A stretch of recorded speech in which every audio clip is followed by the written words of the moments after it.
This is the mop-up for August 29th, 2023. I'm David Feldman. I will close this morning's episode with some corrections. I made some statements last week that were either wrong or required some clarification, so I will address them at the end. This is Steve Bannon. He briefly served as chief strategist and counselor to Donald Trump during Trump's first year in office. Back when the January 6th committee was holding hearings, he was issued a subpoena to testify. He refused, and the Justice Department indicted and then convicted him on contempt of Congress. That was on July 22nd, 2022, when a jury found Steve Bannon guilty of contempt of Congress and sentenced him to 4 months in prison. He is out on appeal. This is Peter Navarro. He served in Trump's White House as trade advisor. Navarro, along with Steve Bannon, came up with the Green Bay Sweep, named after the Packers coach Vince Lombardi's play, in which his team would flood the zone. Bannon and Navarro are strong believers in flooding the zone. Creates so much confusion, nobody knows what to believe. The idea behind the Green Bay Sweep was to flood the electoral count on January 6 in Congress with so many slates of phony electors from battleground states and so many challenges to each state, challenges that would last 2 hours each for each state, that the certification would be delayed by at least 24 hours, rolling into January 7th, possibly January 8th, creating so much dissent that the certification would end up being postponed, buying Donald Trump more time to steal the election. Peter Navarro, wrote a book later that year in 2021. In the book, he said that on January 6, hundreds of Republican members of Congress were prepared to follow his Green Bay Sweep. In fact, Senator Ted Cruz and Congressman Paul Gosar were implementing the Green Bay Sweep, challenging Arizona's election results at 1 p.m. on January 6, with Republicans prepared to continue the Green Bay Sweep for as long as possible, but then Trump blew it by ordering his imbeciles to storm the Capitol. They interrupted the Green Bay Sweep. That's Kelly Meggs. He's one of the Oath Keepers, storming the Capitol on January 6, interrupting Peter Navarro's Green Bay Sweep. Had the insurrection not taken place on January 6, who knows what would have happened? It is conceivable the Green Bay Sweep, dreamed up by Peter Navarro and partly by Steve Bannon, it is conceivable that the Green Bay Sweep would have worked. But we'll never know because Trump had to order his goons like Oath Keeper Kelly Meggs, to storm the Capitol. That's Oath Keeper Kelly Meggs with his wife. They were both arrested. But Kelly Meggs on the left is doing 12 years for seditious conspiracy. He got sentenced about 3 months ago. He got sentenced for seditious conspiracy because of the role he played in storming the Capitol on January 6. And that's his attorney, Stanley Woodward. Wait, I have more, okay, on Stanley Woodward. If you'll recall, Stanley Woodward is on retainer. He's a lawyer. He's on retainer with Trump's Save America PAC. And Stanley Woodward defends low-level Trump associates who have been indicted or must testify before Congress. For example, here is Stanley Woodward with Walt Nauta, Trump's valet, as they enter a Miami courtroom earlier this year after Walt Nauta was indicted for helping Donald Trump violate the Espionage Act by hiding classified documents from the FBI. Stanley Woodward is providing legal counsel to some of the other low-level Mar-a-Lago employees indicted in that case. And his legal counsel is paid for by Trump, or at least the Save America PAC. Donald Trump doesn't pay for anybody's legal fees, including his own. Yes, Donald Trump is paying Stanley Woodward to represent all the low-level Mar-a-Lago employees who've been either called to testify or indicted in the Miami trial for violating the Espionage Act. Unless they flip, then Stanley Woodward is not your attorney anymore. For example, as I reported last week, Yuscil Taveras, he's the IT director for Mar-a-Lago, he flipped and became a witness for the prosecution. He began working with special counsel Jack Smith. Taveras had Stanley Woodward as his lawyer when he went before the Washington, D.C. grand jury to testify under oath that as head of IT, information technology down at Mar-a-Lago, he never saw anyone move any boxes or try to hide any boxes from the FBI. He testified under oath before the grand jury that Donald Trump never told him, never ordered him to erase any surveillance videos of people moving boxes of classified material to hide from the FBI.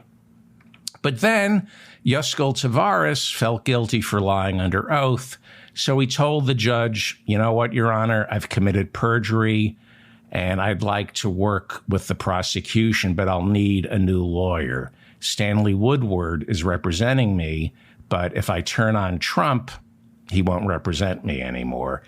And so the judge assigned Yuscil Taveras a public defender, and Yuscil Taveras became a witness for the prosecution. And now Stanley Woodward, his former attorney, has a lot of explaining to do. You know, conflict of interest. Who is he really representing? Was he representing Yuscil Taveras, Walt Nauta, or the guy who's paying his bills, Donald Trump? Anyway, Peter Navarro, who came up with the Green Bay sweep, along with Steve Bannon, was asked to testify before the January 6th committee, and like Steve Bannon, he refused. So the Justice Department indicted Peter Navarro for contempt of Congress, and because things have been pretty busy for the Justice Department, his contempt of Congress trial began on Monday. And guess who Peter Navarro's attorney is? You guessed it, Stanley Woodward. How does Stanley Woodward do this? How can he represent so many people? He's a shapeshifter, which is easy to do because he obviously has no spine. Not only does Stanley Woodward represent Trump's closest associates, like Peter Navarro, who refused to testify before the January 6th committee, but Stanley Woodward also represents all the low-level Mar-a-Lago employees in the classified documents case, like Walt Nauta, Trump's valet. He'll represent all of them unless they flip. And he also, strangely enough, represents Oath Keeper Kelly Meggs, who stormed the Capitol on January 6, interrupting Peter Navarro's Green Bay sweep. And Kelly Meggs, Stanley Woodward's client, is now serving 12 years for seditious conspiracy. Who paid Stanley Woodward to represent the Oath Keeper, Kelly Meggs? And did Kelly Meggs ever flip? Did he ever tell the judge who Stewart Rhodes, the founder of the Oath Keepers, now doing 22 years for seditious conspiracy, did Stanley Woodward's client, Kelly Meggs, the Oath Keeper Kelly Meggs, ever tell the judge and the jury who in the White House Stewart Rhodes was allegedly talking to on January 6? Or was that part of the deal with Stanley Woodward?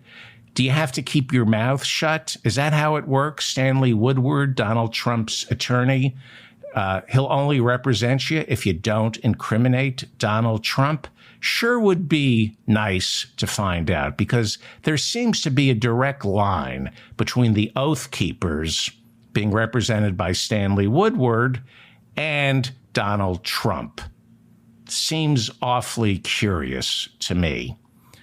Well, at the beginning of August, a Washington grand jury investigating Donald Trump's role in trying to overturn the 2020 presidential election returned several indictments charging the former president with conspiracy to defraud the United States, conspiracy to obstruct an official proceeding, obstruction of justice, and conspiracy against the right to vote and to have one's vote counted. Bad day for Donald Trump on Monday. Donald Trump got more bad news when he was informed that the trial that I just talked about has now been set for March 4th, 2024, one day before Super Tuesday, when 865 delegates in 15 states are all up for grabs. In other words, by March 6, 2024, we may know who the Republican nominee for president is, and Trump knows if he's not that nominee, then he's in more trouble than any of us can possibly imagine. A quick side note, E. Jean Carroll, who won a $5 million lawsuit, a $5 million defamation lawsuit in May after a jury ruled that Donald Trump raped and defamed her, well, she has a second defamation lawsuit filed against Donald Trump, and that one begins on January 15th, 2024, which is also the Iowa caucuses. Returning to the Washington, D.C. indictments, special counsel Jack Smith wanted an earlier date, hoping it would be the first week of December, with jury selection in December, but the judge said it's going to be March 4th, 2024. Trump and his lawyers are complaining March 4th, 2024 is too soon because they are overwhelmed and need more time to sift through the mountains of evidence. And they have requested that Trump's trial start in 2026, 2 years after. Well, the presiding judge in this, U.S. District Judge Tanya Chutkan, reminded Trump's lawyers the grand jury was impaneled as far back as September of 2022. That gave them plenty of time to begin mounting their defense. This was on Monday. The judge also said she was aware that Mr. Trump is running for president, but added this trial comes first. And she will not treat Mr. Trump any different than, say, a professional athlete who asks for their criminal trial to be scheduled around their work obligations.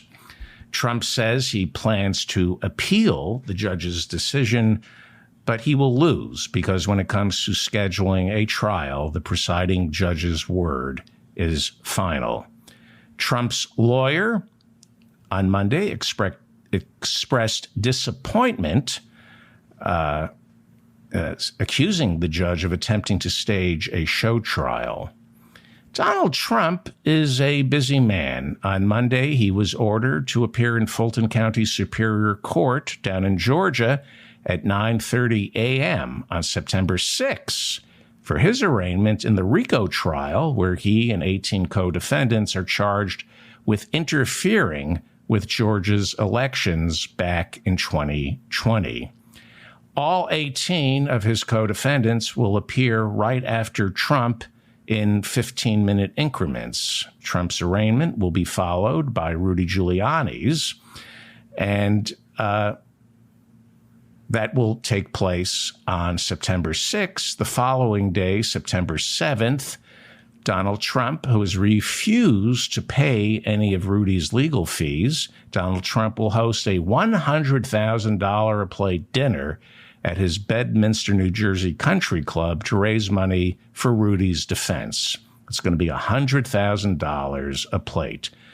Maybe I'm wrong, but does anyone think anyone is showing up for Rudy's fundraiser? Do you think for 1 second that Donald Trump is going to pick up the phone, call friends and say, hey, you know what? Come to Bedminster, pay $100,000 a plate to help Rudy.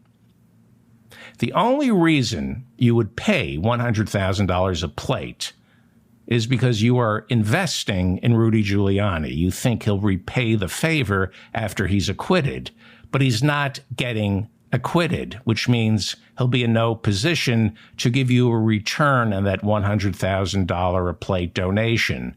That dinner is going to be emptier than Rudy's checking account. Earlier this month, Rudy's attorney, Adam Katz, representing Rudy in the defamation suit filed by Smartmatic voting machines, told the judge that Giuliani didn't have any money left.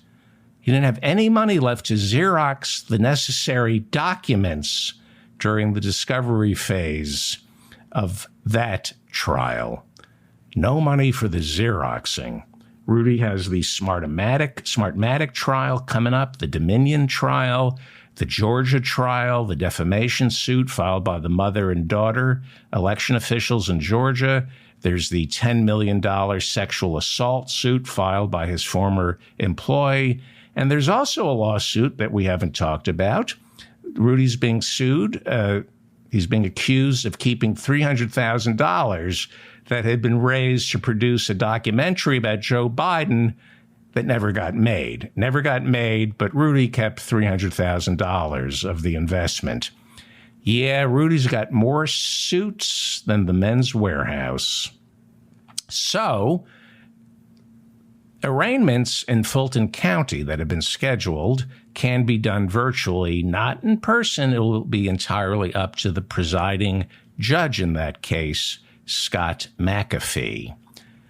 5 of the 19 defendants indicted for racketeering by Fulton County District Attorney Fani Willis are requesting that their trial be bumped up into a federal courtroom, claiming the charges against them are federal, not state crimes.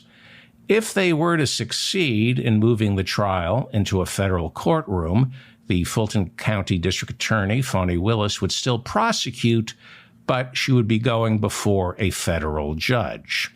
One of the reasons the 5 defendants prefer a federal trial is they would be able to draw from a much more conservative pro-Trump jury pool as opposed to a jury pool from Fulton County, Georgia, which is primarily Biden country. On Monday, Mark Meadows, Donald Trump's White House chief of staff, went before a federal judge for nearly 4 hours in an evidentiary hearing during which Meadows and his lawyers made the case that whatever crimes Meadows has been charged with were committed in his capacity as White House chief of staff. That's a federal job, they claimed, and therefore the supremacy clause of the Constitution dictates that Meadows be tried in federal court.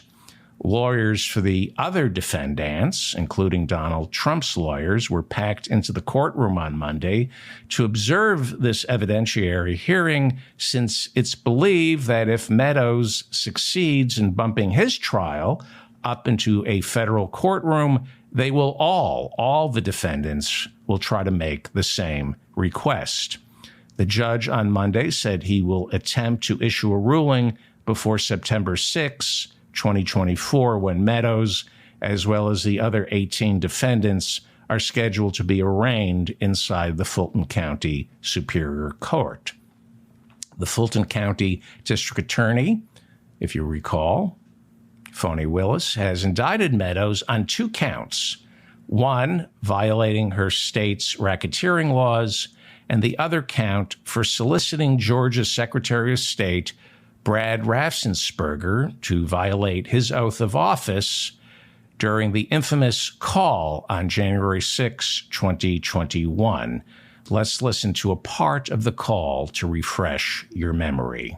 So, look, all I want to do is this. I just want to find 11,780 votes, which is one more than we have, because we won the state. During that call from the Oval Office, which Mark Meadows had arranged as chief of staff, Mark Meadows can be heard lying to the Georgia Secretary of State, telling him he has evidence of massive voter fraud in Georgia. That is a lie. Meadows has a son who is a lawyer who works in Georgia, and he was assigned to investigate voter fraud, and he came up empty. Even during Monday's testimony, Meadows told the judge that he had flown down to Cobb County on December 22nd, 2020, and he observed the recount and said he saw no evidence of election fraud. That was on December 22nd, 2020, when Mark Meadows flew down to observe the count.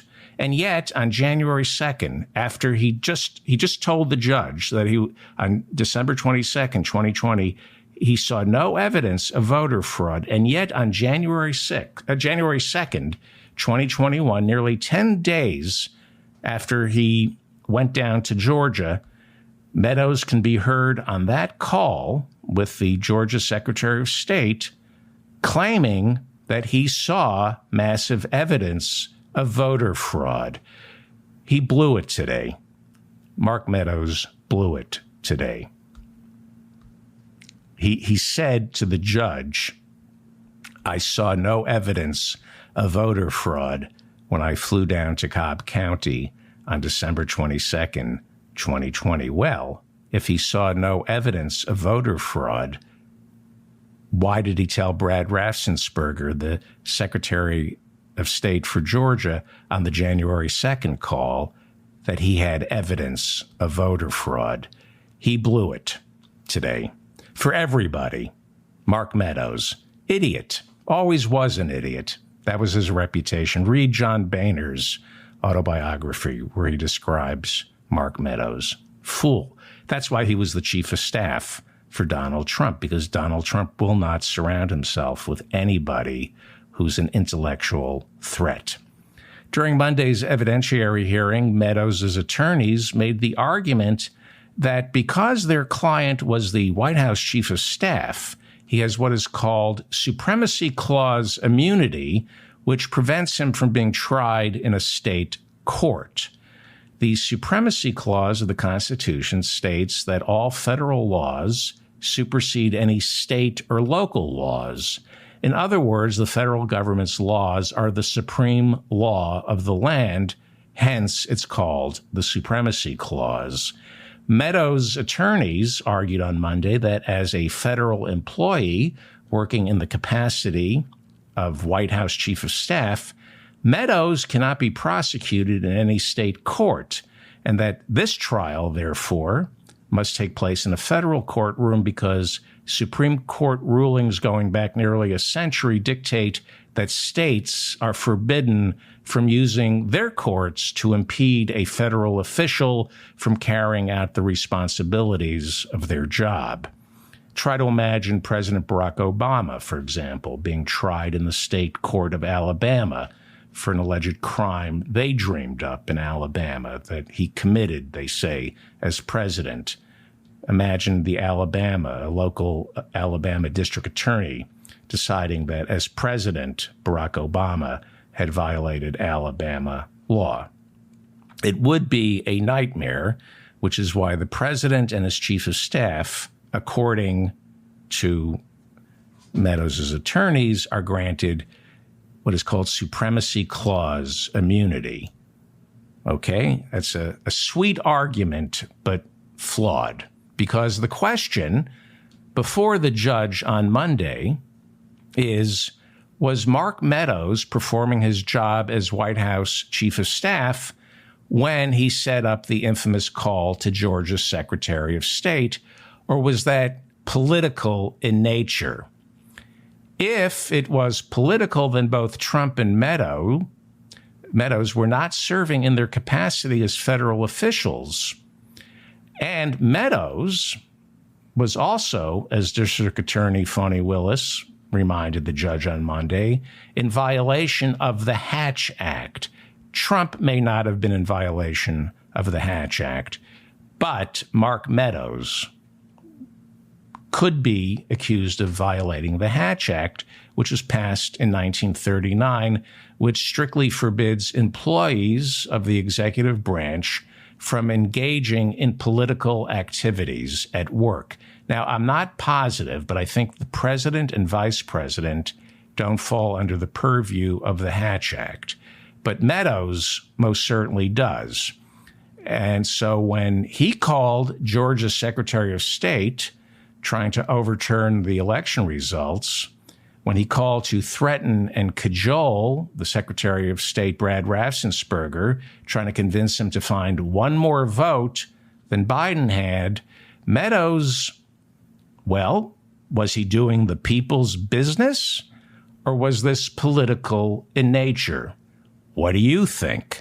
Obviously, when you're calling the election official, the top election official in Georgia, to overturn an election, it's political in nature. He is not doing the federal government's business, and he is violating the Hatch Act. He blew it today, big time. He just exposed the gaping holes in Trump's defense. During his testimony on Monday, Meadows insisted that setting up the call with Brad Raffensperger, the Georgia Secretary of State, and participating in that call where he lied and said he himself had evidence of voter fraud in Georgia. He did not. He, as well as flying down to Cobb County on December 22nd, 2020, and stepping illegally, he stepped illegally into a counting room to intimidate the election officials. He said all this activity was done inside the scope of White House Chief of Staff. Well, he blew it. He so obviously blew it on Monday. This activity was in no way done as White House Chief of Staff. This was purely political. He was not working as a federal employee. During Meadows' testimony on Monday, U.S. District Court Judge Stephen C. Jones, he was presiding over Monday's evidentiary hearing in Georgia, he asked Mark Meadows squarely whether the Constitution provided a role for the president to interfere in state and local elections. Meadows said, quote, "I don't know enough to opine." Mark Meadows doesn't know enough to get out of bed in the morning. He was an idiot when he started the Freedom Caucus. He's a bigger idiot today. Well, some quick corrections from last week's shows. Vivek Ramaswamy attended Harvard as an undergrad. He attended Yale Law School. I apologize. I got that wrong. I said that Vivek Ramaswamy attended Harvard Law. He attended Harvard undergrad, but went on to Yale Law School. So my apologies to Vivek. Vivek, like cake. Okay. Again, let me try that again, Mr. Trump. My apologies to Vivek. Vivek, like cake. Okay. Moving on. My apologies to Ron DeSantis. He attended Yale as an undergrad and then went on to Harvard Law. Okay, so I got that wrong. Last week, I said that when posting his $200,000 bond after being arrested in Georgia, Donald Trump only put down $20,000. Now, that's correct. But I implied this was further evidence of Donald Trump's financial precarity. I have been informed by many of my listeners that it is commonplace for defendants to go through bail bond companies because those companies are experts in filing the paperwork, and they make sure it's done properly. They know how to meet the exact demands of the court, and it is customary to only put down 10% while the bond company guarantees the rest to the court. Thank you to my listeners who, all of whom seem to be experts on posting bond. Gives you an idea of who listens to this show. Last week, I also said that there was reporting that Donald Trump on August 4th of this year had transferred ownership of his Mar-a-Lago estate, estimated to be worth $500 million. I said that he had transferred ownership of Mar-a-Lago into a corporation run by his idiot son, Donald Trump Jr. Well, according to reports, Zillow did, in fact, list Mar-a-Lago as sold on August 4th. And that sale would have taken place just days after Trump had been indicted by a Washington, D.C. grand jury for his role in trying to overturn the 2020 presidential election. I suggested that if the transfer of Mar-a-Lago was true, it meant Trump was hiding assets. Zillow did, in fact, list Mar-a-Lago as sold on August 4th, but they now claim to have erred. Zillow said they made a mistake listing Mar-a-Lago as sold. Eric Trump, Donald Trump's other idiot son, also stated that when Trump became president, Mar-a-Lago's ownership was transferred into a corporation run by Donald Trump Jr. Okay. Many of my listeners wrote in to say that I misrepresented. Okay, I'm a little lost here. Hang on, because this is a big one. Okay. Many of my listeners wrote in to say that I misrepresented why all of the 19 defendants in the Georgia case were sent home, except one, Harrison Floyd, the black man. I made it a point of saying 19 defendants were fingerprinted last week. They got their mug shots, and they were all sent home, except the black man, Harrison Floyd. He's the only one still being held in Fulton County Jail. So I'm not going to apologize. I looked into it further. I had known that they claimed he had assaulted FBI agents. I looked into it. I'm not going to take back what I said. So, but I understand why you corrected me, but let me tell you the story.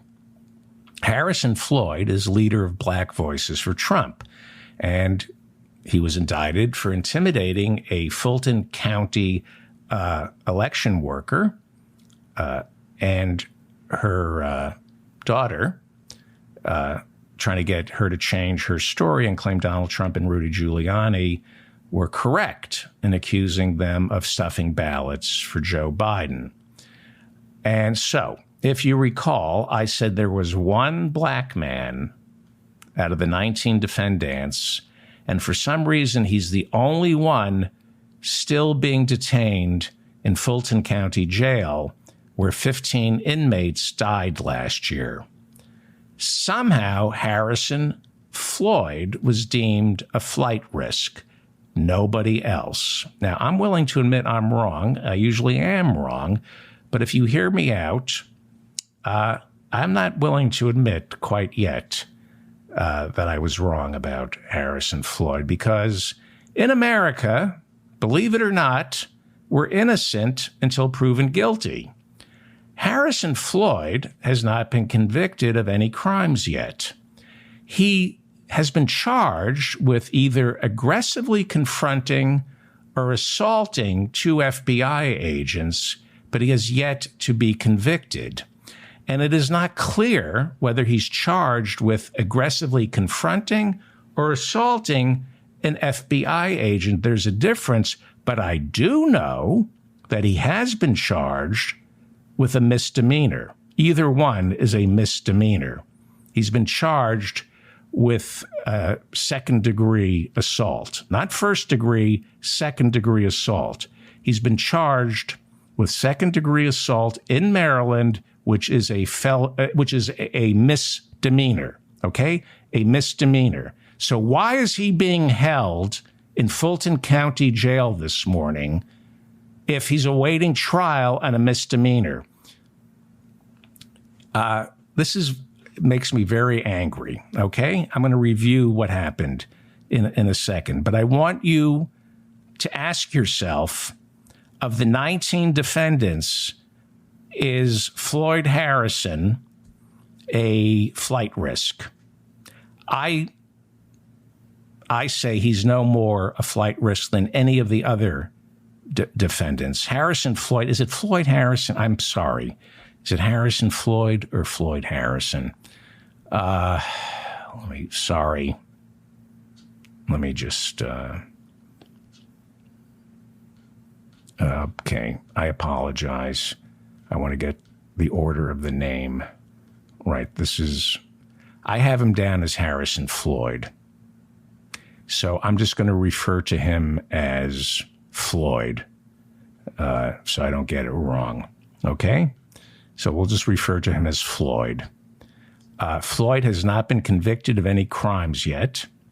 And so I'm going to ask you, why is Floyd the only defendant still in jail, still in that horrid jail in Fulton County? Why was he deemed a flight risk? He was already in the system. He's a black man in the system. He's a Marine. He served in Iraq.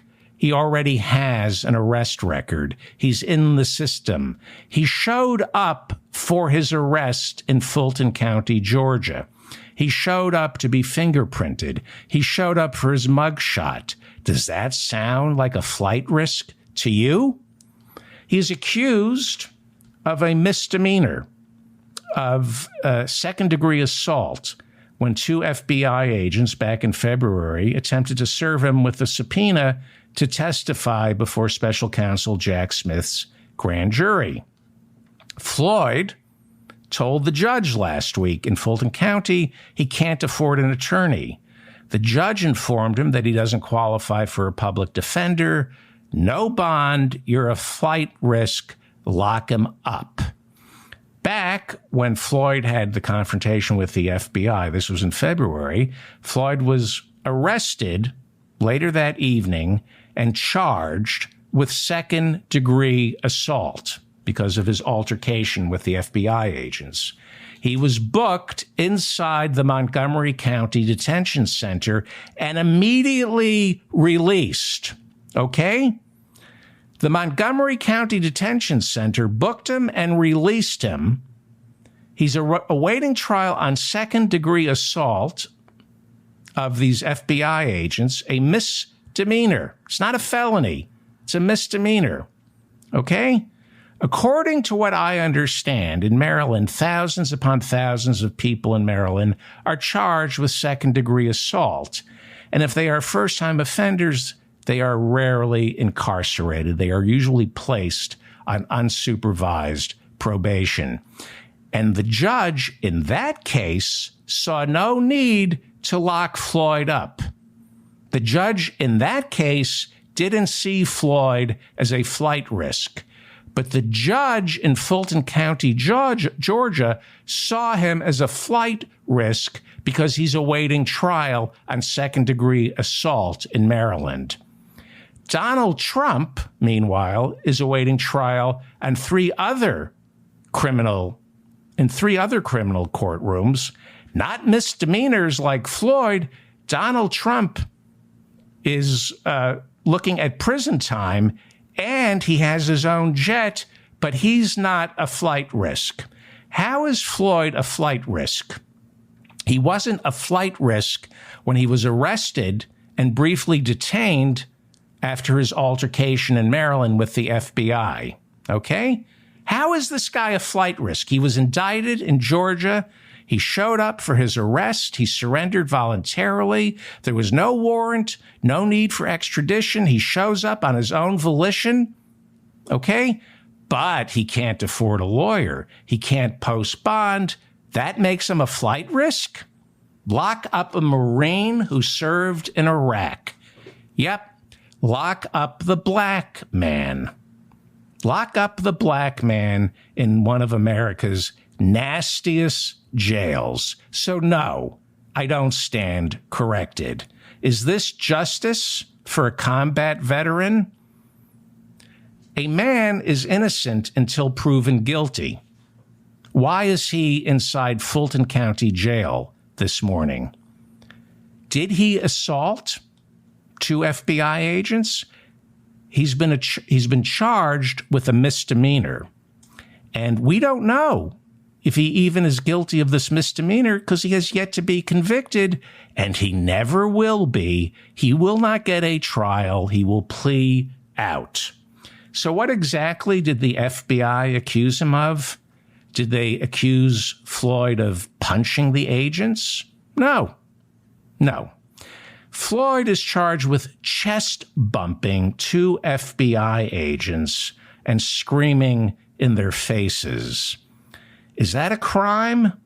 Well, apparently, according to the charges, it's a misdemeanor, because there is a difference between punching an FBI agent and bumping chests with an FBI agent. He was charged with a misdemeanor, and the judge in that case saw no need to lock him up. But down in Georgia, where a black man can't afford a lawyer, lock him up. You know, it just doesn't look good. Based on the optics alone, when 19 people surrender last week, get their mugshots, and everyone's released except for the black guy, it doesn't look good. The optics are bad, and optics are important. Back to Floyd's misdemeanor, which he hasn't been convicted of. Floyd was outnumbered, 2 FBI agents to 1. They opened their coats when this altercation was occurring to reveal they had weapons. Mr. Floyd did not have a weapon. He is a mixed martial artist, as well as an Iraqi war vet, a Marine. And he was clearly in emotional distress.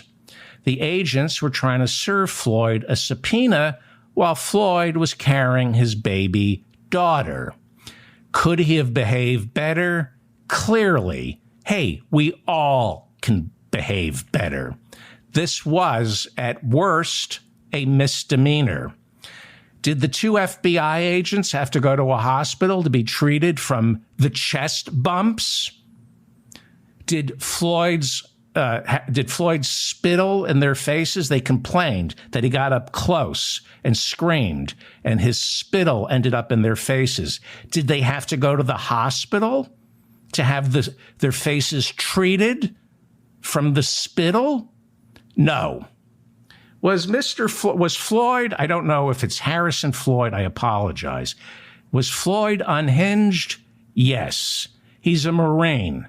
He's going through things. He's a Marine and a mixed martial artist. He ran for Congress in 2019 as a Republican. He ran a TV ad showing him shooting off one of his assault weapons, saying, quote, "I'll fight socialists in Congress the same way I fought terrorists in the desert." He's right wing, okay?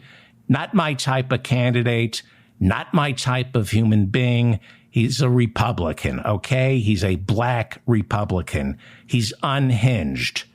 But he's no more unhinged and no more of a threat to the community than Marjorie Taylor Greene. In fact, I would opine he's less of a threat to the community than Marjorie Taylor Greene.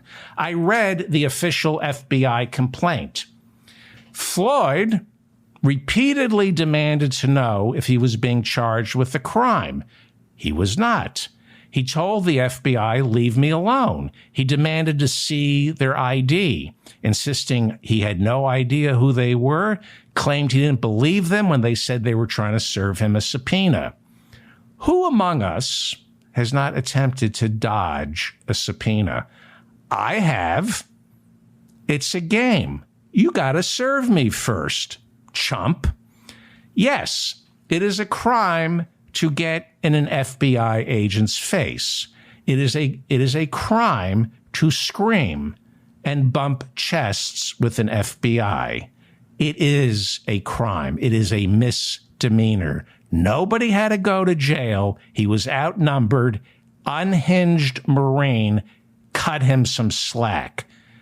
And we don't even know if the FBI agents are telling the truth. We don't know if he's guilty of a misdemeanor or not. It hasn't gone to trial, and it never will because it's a misdemeanor.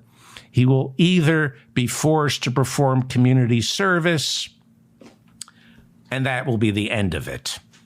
Again, is it wrong to chest bump an FBI agent and scream in his face? Yes. Don't do it. It's a misdemeanor. Don't do it. But I can assure you that if Floyd were white, everyone would have agreed he was having a bad day. He's a Marine. He's a Marine. He's a Republican. He was having a bad day. But he's black. And black men are not allowed to have bad days in America. According to the FBI's criminal complaint against Floyd, 2 FBI agents on February 23, 2023, were attempting to serve Floyd with a subpoena to testify before special counsel Jack Smith's Washington, D.C. grand jury, okay? The 2 agents, I'm going to read you what they wrote, okay? And then you tell me if he's a flight risk and whether or not he should be in Fulton County Jail this morning, where 10 or 15 inmates died last year. Okay. According to the FBI, they went to his apartment and through the intercom said they wanted to serve him a subpoena. Okay. I have little sympathy for Floyd, anyone who runs Black Voices for Trump. I know a lot of my listeners think, who cares about somebody who ran Black Voices for Trump? I do. Given the circumstances, Floyd had reason to be suspicious when someone's buzzing his apartment and claiming to be from the FBI. Floyd was with his baby, his daughter at the time. Now, I understand that the FBI claims to have left a message, called him ahead of time. But would you believe a call? Would you believe it when somebody said, "Hi, this is the FBI. We're coming by to serve a subpoena"? Would you believe that? I wouldn't. When Floyd left his apartment with his baby daughter, he was holding his baby daughter, the 2 FBI agents began to follow him, insisting, while he was holding his baby daughter, that they wanted to talk to him. Floyd said he didn't know who they were and said, "Leave me alone." Now, do I think Floyd knew they were FBI agents? Maybe. Do I think he might have been playing with them? Maybe. We'll find out. Well, I guess we won't find out. This is a misdemeanor, so it's never going to trial. So we won't find out, which means he's not a flight risk. What is he doing in Fulton County Jail this morning? According to the FBI complaint, the 2 agents followed Floyd back into the apartment building while he was carrying his baby daughter. Floyd went back into his apartment and he left the door open. And the FBI agents say they wedged the subpoena into the door jamb. Here's what the FBI wrote in their complaint. And you tell me if Floyd is a flight risk, okay? You tell me if Floyd, a Marine who served in Iraq, I'm going to guess he's the only one of the 19 defendants. I'm just going to venture a guess that he's the only one who served in Iraq. I could be wrong.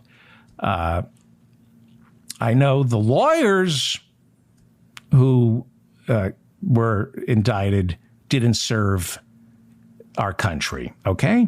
So you tell me if Floyd belongs in Fulton County Jail this morning.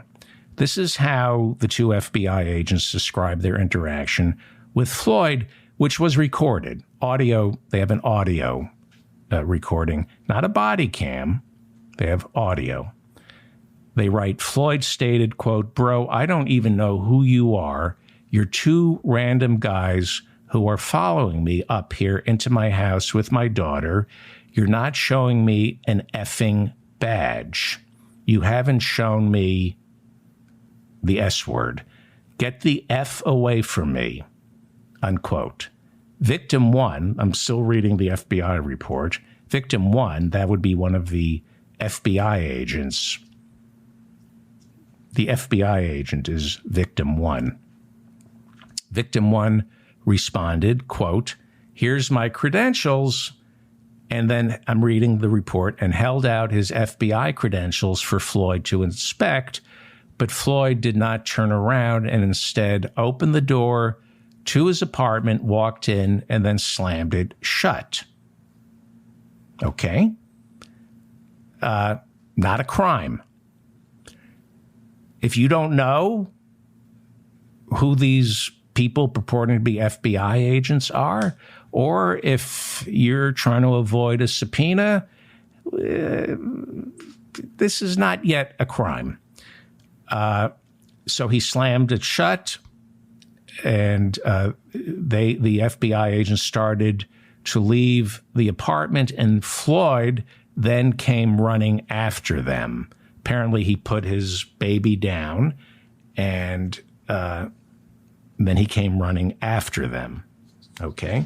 Here's what the FBI writes. Victim 1 and Victim 2, those would be the FBI agents. They're the victims in this. This is what they wrote. Victim 1 and Victim 2 observed Floyd running down the stairs after them. Victim 1 tells Victim 2, quote, "Get ready," as Floyd rushed down the stairs and then screaming, quote, "You effing piece of S-word." Victim 2 yells back in response, back up, unquote, but Floyd continued to rush toward Victim 1 and 2, and then ran straight into Victim 1 on the stair landing, striking him chest to chest. Interesting use of words. Striking him chest to chest. Striking him chest to chest or bumping him chest to chest, okay? Striking has a different connotation. This is second-degree assault. So he didn't strike the FBI agent. He chest bumped him. Let me continue reading. This is the FBI report. Victim 1 was knocked backward, unquote. Knocked backward. Did he fall to the ground? Or was he knocked back a little? Now, is it a crime to do this to an FBI agent? Absolutely. Okay? But it is a misdemeanor. It is second-degree assault. Because was Floyd certain they were FBI agents? Who knows? If it goes to trial, he can claim that he wasn't certain they were FBI agents. Was anybody's life in danger? Was anybody's life in danger during this altercation that would justify the judge in Fulton County deciding that Floyd is a flight risk? Lock him up. Nobody's life was in danger. Is it fair to say that a black man in Maryland might have reason to be suspicious of cops or two men in suits claiming to be FBI agents? Is it fair to say that anybody in America has a right to be suspicious of cops or two men in suits claiming to be FBI agents? And is it possible that Floyd had absolutely no reason to believe the FBI was looking for him? Right? You know, yes, he was involved in, he's been indicted in Georgia, but it's conceivable that he's got a lot going on, and he didn't think that he was going to be subpoenaed by the FBI. Okay? Well, we'll never find out because this is a misdemeanor. He will never have a trial. And if he will never have a trial, that means he's not a flight risk.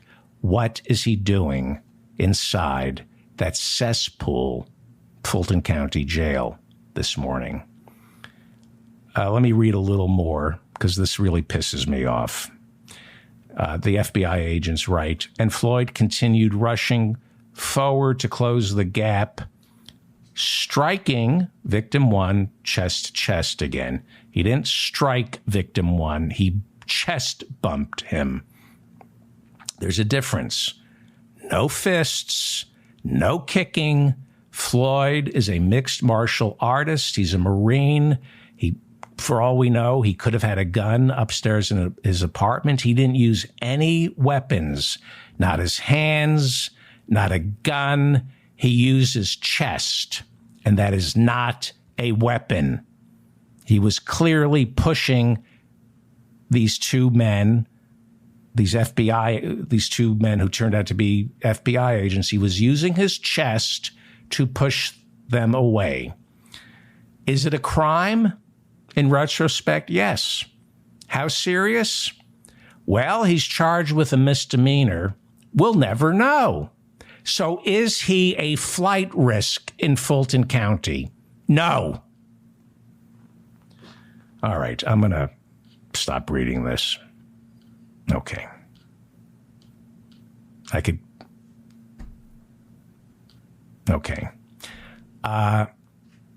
He ended up calling after the FBI left.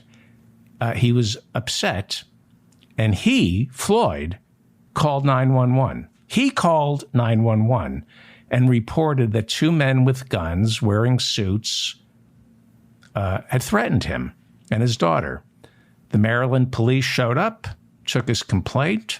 Does that sound like somebody who's a flight risk who would call the police after being confronted by two men who claimed to be from the FBI? Later that night, Floyd was arrested, and like I keep telling you, he was charged with second-degree assault, a misdemeanor, and he was released that night. But the judge in Fulton County, Georgia, is keeping him in one of America's worst jails. Half the men in that Fulton County jail, according to the ACLU, have yet to be charged or indicted. In America, you're innocent until proven guilty. What is he doing behind bars this morning? You know, Donald Trump was just found guilty of rape. Giuliani is being sued for rape. They don't end up behind bars. The black guy does. The black guy does. Yes, this is about race. And if you don't see that, you're an ignoramus.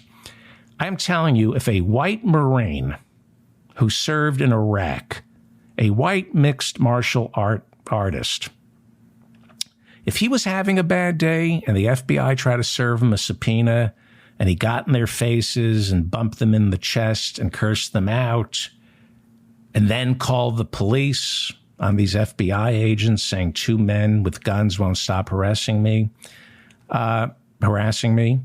maybe working the system, maybe dodging a subpoena, maybe pretending he wasn't sure they were FBI agents.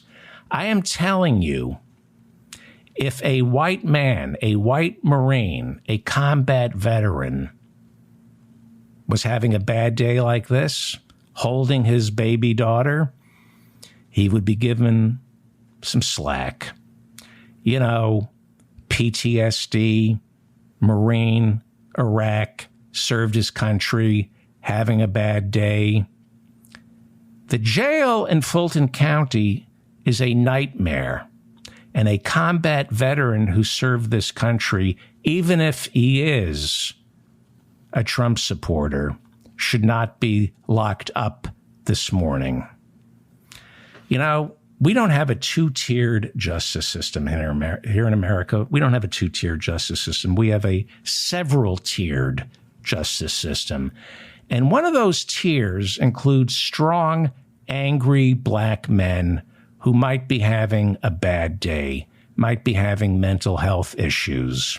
In America, if you're a strong, angry black man who came home from the war on edge, there's a distinct possibility that if you're having a bad day, you're going to jail. Everyone else was released except the strong, angry black man. That is not justice. Kenneth Chesebro, who wrote the memos, was there on January 6, standing on the Capitol steps with Alex Jones. He got to go home after he got his mugshot. John Eastman spoke on the Ellipse on January 6. Rudy Giuliani also spoke on the Ellipse on January 6 and incited an insurrection by screaming to an armed mob, "It's time for trial by combat." They, along with Donald Trump, incited an insurrection. But they got to go home. But the black guy didn't. Yes, this is racism. I'm David Feldman, and I will not apologize for that. I did not get that wrong. I stand by that statement. A lot of people corrected me and said he assaulted 2 FBI agents. I